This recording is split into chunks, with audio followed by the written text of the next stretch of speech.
Hello, this is Sana from Ready and Thriving, and today we are going to make one of the most delicious French pastries there is, and that's the Canele de Bordeaux. If you haven't had one, you're going to want to make this recipe just to taste one. If you have had one, I know why you actually looked this up, because it is one of the most fantastic, great texture, wonderful flavor in a pastry. And yet you cannot find them in very many places. Really in France, you can find them all over the place. And that's how I was introduced to it, was from my really good friends who are French and brought these over, and it's been a love affair with them ever since. And now that I've traveled around the world, I learned to make them so that I can have them anytime. Because it really only takes kind of regular pantry ingredients. It really just is about the technique to get it to where you want it to be. Now, the technique is not particularly difficult. It's just a little involved. So I'll talk you through and take you through, and you too will have the most amazing, beautiful pastry desserts.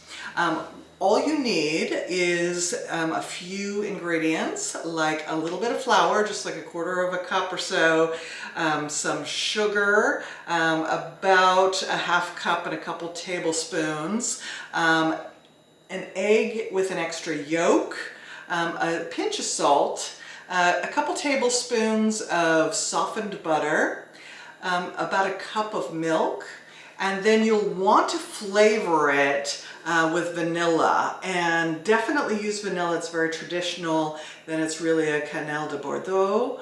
And also usually there is some sort of alcohol, normally a dark rum or a rum. This is a Pear William, which is pear flavor. Delicious. It just adds the nice subtle flavor of pear onto vanilla, and with that tender custard texture and the crunchy kind of sugary crust that it gets, it's just the perfect marriage. So I love to make it with pear, but it is very traditional with rum, and make sure to use vanilla. We'll need really some good apparatus to get it done. A saucepan so that you can heat everything up to the right temperatures. Also a saucepan really for stirring things over a double boiler so that you can get also the butter nice and hot. So that's about the technique, making sure that you get everything to the right temperatures, and then mixing everything together. You can do that with a whisk, or it's nice to have a mixer, and I'll just use my stand mixer for that. And then what's really handy is to have a something with a spout that then you can store the batter in. And this will put into the refrigerator, but it's nice to have this spout because we'll pour them into the Canele molds. And that's the other thing that's really important, is that the word Canele, or Canele, is actually in French means fluted. So the pan itself is a special fluted pan. So if you've got those, fantastic, because it really adds some nice ridges and extra texture. And of course it's completely traditional, but if you just want to try this out, you can use like a mini muffin pan or something like that, that just gives you that nice kind of dimension that you will get the nice browned outside and still keep that custardy inside. So a mini muffin pan is an okay way to start. I think then you will agree it's so delicious and worth investing in getting the real Canele molds, which are of a fluted shape. Now, it does take a couple of days to do this recipe, but it's not like you sit and work for a couple of days. You make the batter, which is pretty quick, and we'll do that now from these ingredients. And then 24 to 48 hours later, that's when you pop it into a real hot oven, into those molds that are well greased, and let those then cook for actually quite a long time. They are known for having a very dark exterior, almost getting it to that bitter stage, which melds very nicely with the sweet, sweet custard inside. So it's kind of a custard cake, And you'll see what I mean when you get that finished. So let's get going. First thing we do is we start by heating up our milk. So we just got our cup of milk here, and we'll get that heating on the stove top. And we'll put that on high and get that up to a boil. We'll also start our larger pan, and we'll put about an inch or 2-3 centimeters of water in because this will act as the boiling part of our double boiler for the butter. Now for the milk, what we'll want to do is flavor that. So take out your vanilla bean and cut that down the middle. We'll want to get those seeds out, and we'll also use the pod in there so that we can get all the flavor out of the pod. And we will also be getting our butter ready. We just need 2 tablespoons of softened butter. So this has been out at room temperature. It's real nice and soft now, and this is all we need. And we will actually put that into our large mixing bowl here, because I'll use that as the top part of the double boiler once that gets going. Since we'll be cooking with heated ingredients, we want to make sure to have everything ready so that we can just put everything together as quickly as possible. So I'll go ahead and put together the eggs. What we need here is 1 whole egg and 1 yolk. And then we've got that extra richness. Now, the story goes that this was actually invented maybe the 15th century, somewhere between there and the French Revolution, in convents, where in the Bordeaux region, the local winemakers were using egg whites to clarify the wine. So they had extra yolks, and that they gave them to the convent to make, and they came up with these wonderful kind of custardy recipes with extra egg yolks. And there are a number of those types of wonderful recipes, like the Portuguese egg tart, for example. Just so many delicious recipes. So with those eggs, we are going to temper them, and we'll get them in with some kind of hot butter and things. So what we want to do is make sure that they're well combined already, and we'll get all the other ingredients measured and ready to go in. The milk is coming up to a boil, so that's great. It's come up to a boil, and now we'll just put in that flavoring. So we'll put in all of the wonderful flavor from that vanilla pod, including the pods itself. Now, of course, we'll take that pod out once before we actually cook it and everything, but it's great to get that flavor in there. So we'll take it off the heat and just let that infuse for a bit. I can see that the water is now boiling, so time to use the double boiler. Remember, 2 tablespoons of butter in here, and I'm just going to put that over and really start whisking that up to make it nice and airy. Also to get this pot warm and really get that butter nicely melted and up to temperature.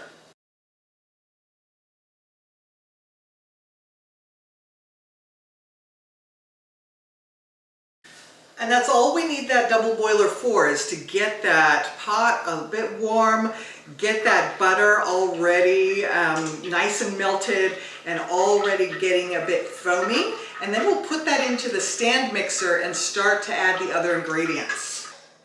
So I've just been whisking up that butter in the warm bowl. And now let's add in the sugar, which is 1/4 cup and a couple of tablespoons of sugar. We'll get that in there.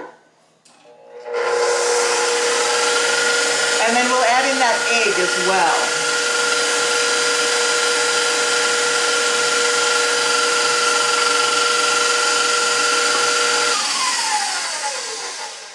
So we've just added in to that hot butter the sugar and the eggs. And now we'll add that pear brandy, which will give it that really great flavor.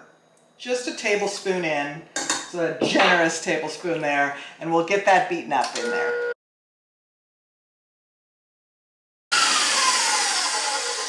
So we've whisked that up at a pretty good high rate so that we can get that nice and fluffy. And that is that we've got our eggs, sugar, and brandy nicely combined. But now we will slow it down as we add in the flour and the salt. We don't really want to have the gluten to activate much here. We just want to get that combined. So a good pinch of salt and a quarter of a cup of flour, and that's all we need. We also don't want to create bubbles. We really do want to make a really nice smooth custard. So that's why I'm also making sure all the ingredients are in, and we don't want anything on this side of the bowl here. We need all of those ingredients to make it right. So now we're going to cook that, those custard ingredients. We're going to take out that vanilla pod. I will go ahead and keep it though, because this will sit for a while in the refrigerator. We may as well keep that pod in there for the extra flavor. So this milk is hot, so it will start to cook immediately. So I want to do that with the blender going, and we'll add a little bit at first just to temper it, and we'll just add it so it cooks a little bit at a time.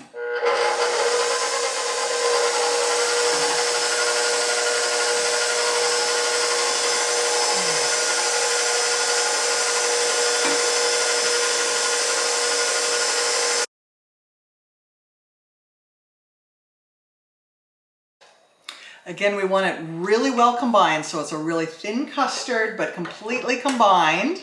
And we don't want too many bubbles or anything like that. So it looks like we're in just the right spot now. And you could just put this bowl now into the refrigerator for the next day or two. But I really like to put it already in something that has a spout. Mostly it's quite liquid at this stage. I'll put that vanilla bean back in.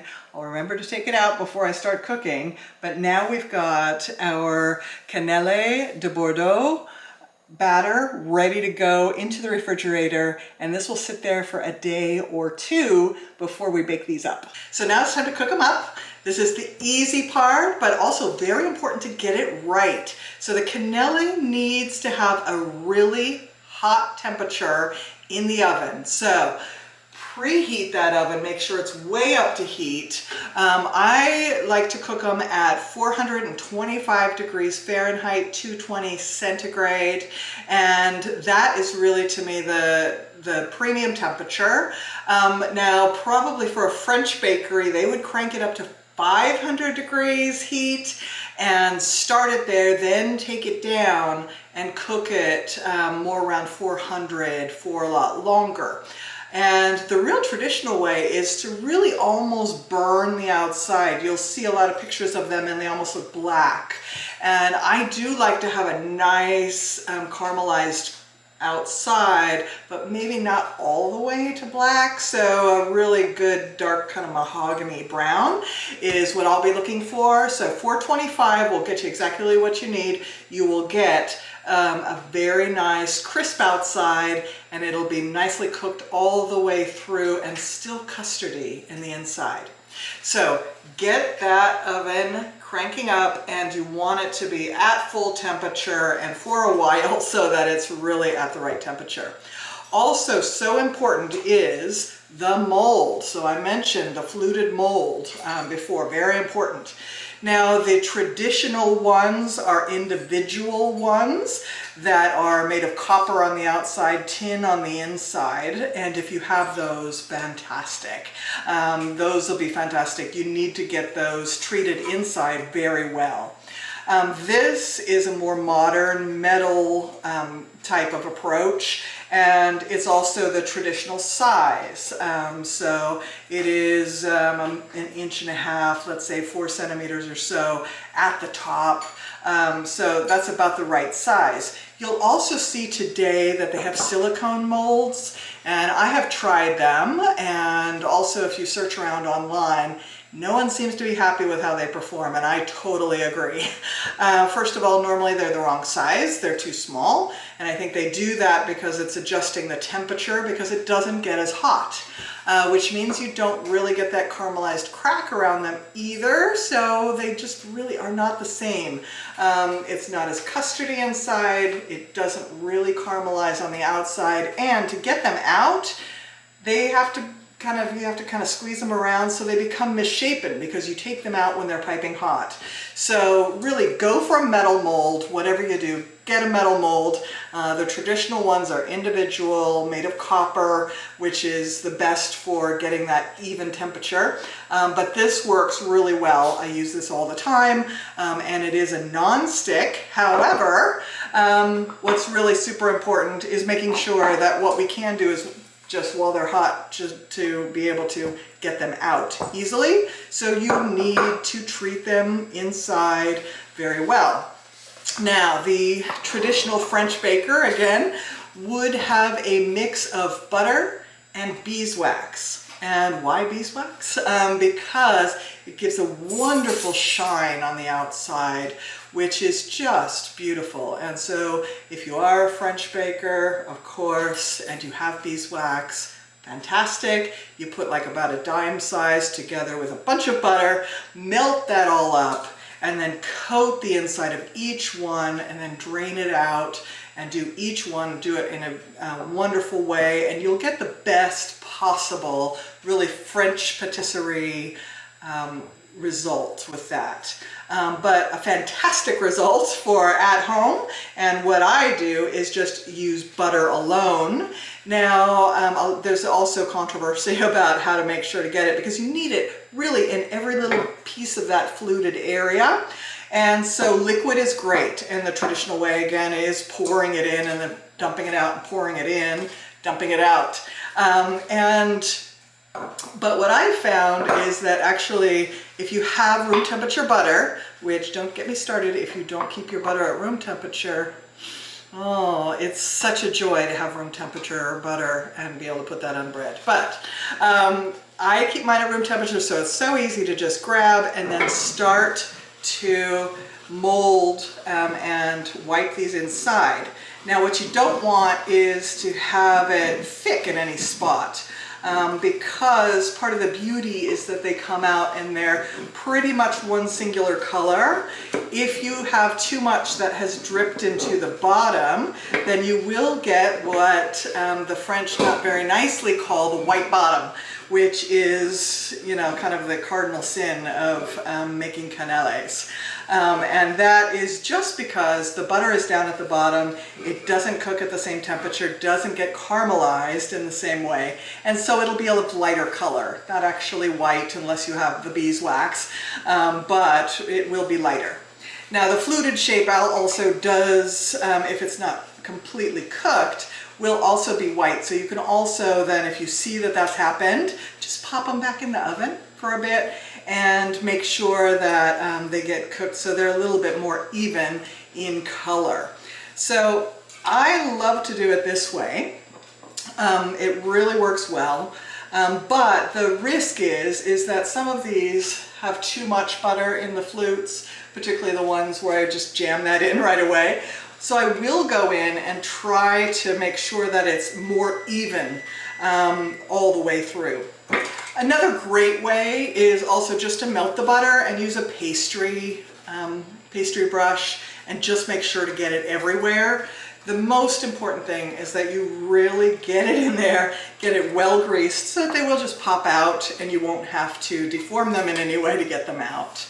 Now we like to do this early because ideally your molds would actually be cold. So particularly if you've melted the butter or melted the butter in beeswax, then you'll want these to cool back down. And so go ahead and then cool the whole thing while your oven is preheating and getting up to that really nice hot heat. Some people even say do this 7 hours before and all of that. Well, if you're not a French baker, you know, just doing it when you think, okay, I'm going to start to make these is fine, to kind of let these get nice and ready and cooled back down. So I'm just going to tuck this very quickly into the fridge, And then in a little bit, probably 20 minutes or so, I'm just going to fill those up with the batter and pop them in the oven. All right, so now we're ready. Pulled out of the refrigerator the buttered mold and also the batter. And do one last kind of combining of the batter just to make sure that if there has been any separation, that we're actually getting that all together and that the batter will be the same in every single one.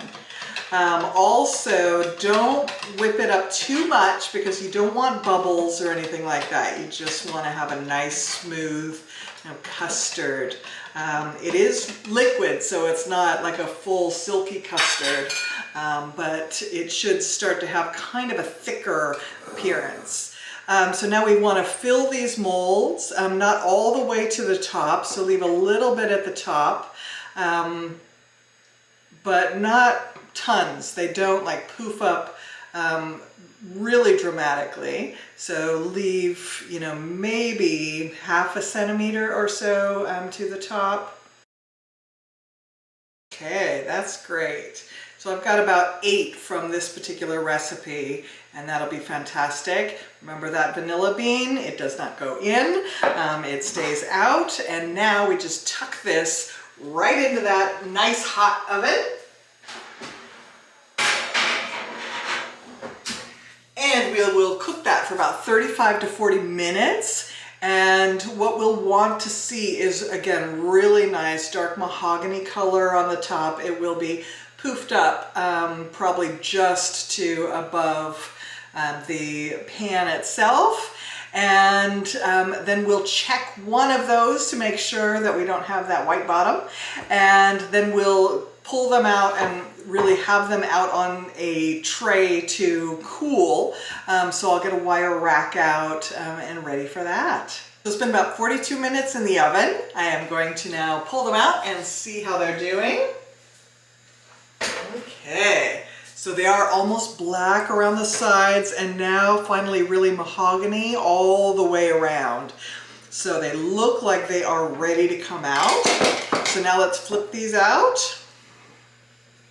If they aren't ready to come out on their own, which we do have a couple, which is great, but any that won't come out on their own, we can pry them out a little bit more with a toothpick, which works very well. And we don't want to poke them, we just want to pry them away from the sides a bit and help them release. Now they're lifting out, and so they should come out now. All out. We've got some of them with a little bit of a so-called white butt, so that could cook for another couple minutes, but it's also really super delicious and custardy inside. Normally you'll be looking for this shape and color all the way throughout. Now we will let these cool. They're best eaten at room temperature and basically eaten right at that time. They don't last for hours and hours. If they do get past, let's say 6, 7, 8 hours, then you're probably going to want to put them in the oven and fluff them up again, just to give them that extra boost. But we'll let these get down to temperature, and then it's time for tasting and enjoying one of the wonderful, most delicious French treats that there is on the planet. Enjoy. So enjoy your Canele de Bordeaux. They are so wonderful and made directly from your pantry ingredients. To see more incredible recipes that you can make directly from your pantry, then go to readyandthriving.com. There's some great recipes there. And also subscribe to the YouTube channel so that you can be inspired from your feed on new ideas in sustainable living and in delicious food that you can make directly from your pantry. Enjoy.